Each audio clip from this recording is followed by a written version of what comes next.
So, welcome to a brand new at home recovering webisode. I was watching yesterday's where I showed you my scar and I realized that, wow, it sounds like I'm on drugs. Well, and I was, my pain medication. I just took my regimented or regulated 6 hour dose a few minutes ago, and I figured, well, you know what, let me record something now before they end up kicking in and I sound loopy. So, yeah, I haven't been following the news all that much. I've been so focused on my recovery, and a lot of it comes down to my breathing, and I'll get back to that, get to that in a second. It's probably one of the biggest things that I'm dealing with right now is that I become winded very easily, even when I'm talking at length as well. Most of the time when I'm sitting down, I feel fine, and if I'm on my pain medication, I feel pretty good. I mean, I can get up and move around, and went for a walk outside this morning, but when I come down from that, or when I stop, my heart rate's going, it's really difficult to breathe. So, needless to say, I've been so focused on that I haven't been following any of the news, and I'm hoping that in the coming week or so, as I begin to feel better, I can do the webisodes and make them more relevant to what's going on in the local media, and try to gear up for my eventual return to the airways in a few weeks. So I figured, well, how can I make this interesting? And I thought, how about a little show and tell? So I've got a couple of different things that I have to use while I'm at home. My medications, I'm on a couple of different stomach medications to keep my stomach, from being restless. I'm on this one medication that's really lame.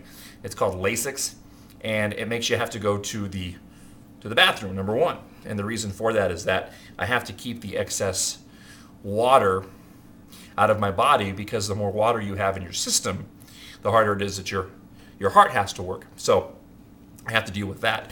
And at the same time, I have to keep drinking liquids to keep myself hydrated. So it's this vicious cycle that's pretty frustrating. I'm on my Coumadin, my blood thinning medication, which I have to be checked for weekly to make sure that the level is correct. I had to go to the doctors today to have them draw blood, and the nurses have the hardest time. I had to have two different nurses come and poke at me to try to find a vein that worked. Again, going back to the whole Lasix and drinking water problem. And then I'm on my blood pressure medication, as well as Lipitor for my cholesterol to keep it stable, and a pain medication, and these huge potassium pills. I'd rather just eat a banana, but I have these huge potassium pills I got to take, and they're a real big pain in the butt.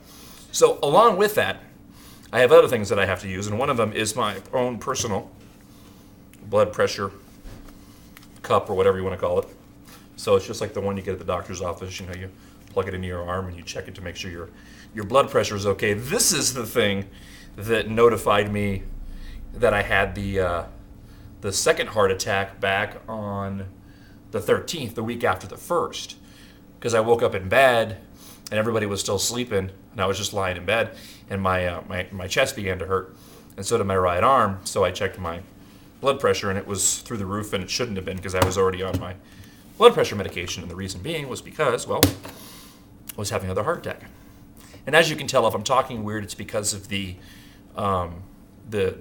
difficulty that I have breathing, because I have a really shortness of breath. So it's not because I'm loopy or anything. So this is what I have to work on at home.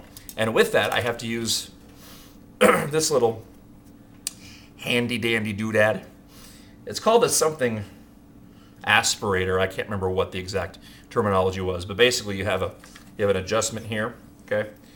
And it's even got my name on it back here. But you have an adjustment here, and you want to be able to get this little cup here up as high as you can go, and keep this little knobby deal in between these two lines. You don't blow into it. You have to suck on it. So I have to release all the air from my lungs, and then basically suck in like you were sucking in a milkshake, and try to bring it up. And I have to do this.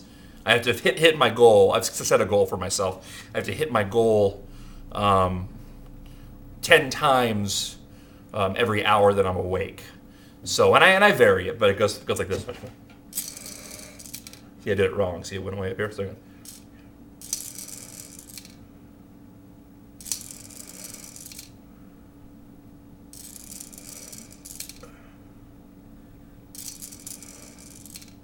You might think it's easy. It's not after you've had open heart surgery.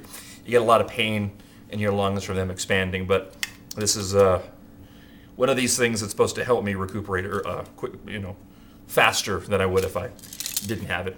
Lastly, I had a buddy of mine who I worked with. We were part of a team, a morning and afternoon team, doing rock radio for years before he left and went to go work for CNN, and I went to go do talk radio. So we've been talking a lot lately, and he knows me better than most people. And he said, "Hey," he lives in Atlanta, and I said, "Hey," he said, "Hey, I sent you a present, so keep an eye out for UPS today or whatever, about noon." And today I got my present in the mail, and it's a DVD, and it's Three's Company, Jack's Favorites. It said Jack's all-time best episodes chosen from Jon Ritter's personal favorites, plus bonus documentary. Bonus, a tribute to Jon Ritter working with the master. So immediately several of you got the joke.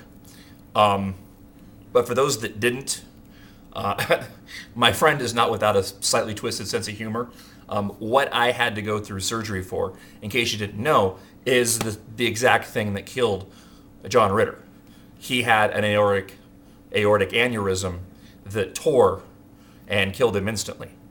And so it's, now when people talk to me, it's like, it's the thing that killed Jon Ritter. So I'm not a big Three's Company fan, but I did admire the joke. So there you go.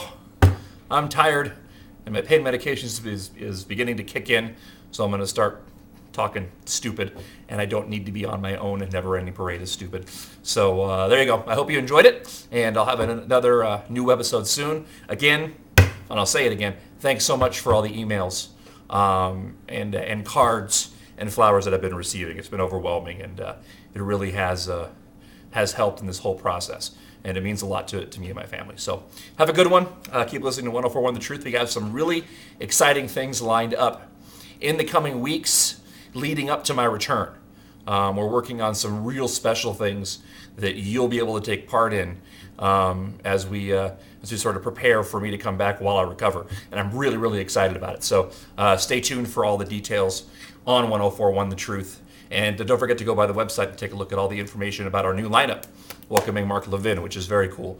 I wish I could have been back for the shift, as Neil Bortz will be following my show, but not yet, but I will be soon. So have a great one, and I'll talk to you later. Bye.